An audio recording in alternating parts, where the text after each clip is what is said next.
Now let's do him first. Here's a horsehair worm. It is nice and white. They are not normally that color. It'd be one of like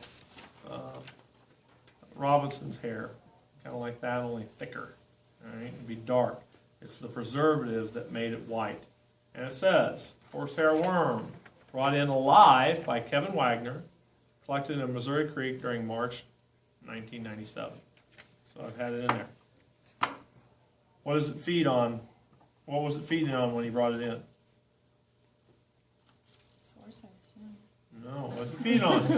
When he brought it in, it was live. What was it feeding on? Nothing. It doesn't feed as an adult. Remember, it's only looking for a mate to reproduce. Okay. Then the juveniles, where are they going to go? What are they seeking out after they hatch out? A mate. Food. Because they don't eat. They want food. Where are they going to find food? They parasitize something. Arthropods. Arthropods. So in crayfish, or we've actually had them come out of crickets, I believe. We think that's what This it was. might be a dumb question, but then how are they in the horse if they feed on Okay. I said it might be dumb. All right. I don't mean to be cruel, but yes, that was a dumb question because they only look like a horsehair. They have nothing to do with Are you horse. serious? Yes. They only look like a horse. Oh. That's it. They said, well, man, what I are these? didn't understand. Kodak. Yeah, that's the whole idea. Total Kodak And moment right there. And this doesn't look like a horsehair, but if it was totally dark, swimming in the water, it would look like, okay. And when I was a kid, right over in Excelsior, I mean, I remember going down to the creek and seeing them. I was kind of like a lonely kid. Only kid. My brother was 9 years older, and he left when I was 9, got killed in Nam by 11, and my sister was 6 years older, and she was a girl. Okay, so I was like an only kid. That's depressing. All right. Now, okay, we got, let's go ahead and do the nematode, phylum Nematoda. This is a horsehair worm, and this is actually the heart that these horsehairs, no, I'm sorry, Those heartworms. heartworm, There you got me go. on that the heartworms came out of. Dr. Mitz called me up down at Holt Animal Clinic. He says, hey, I got a heart filled with heartworms. Would you like it? So we brought it down. He had already opened it up. We took all the worms out, cleaned the heart up real good, shoved the worms back in kind of the way they would be. I don't know.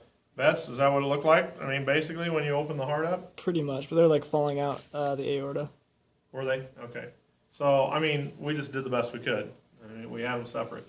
And then I've taken and put them in here. Now, all that extra stuff, it looks like the cuticle or something's coming off of it. That's what all that stuff is floating around in there. It's kind of like disintegrating. So I tried to get one separate. So, Nematoda, these are adults. What do we call the juveniles? Microflaria. So how do we test for heartworm? Blood. It's blood.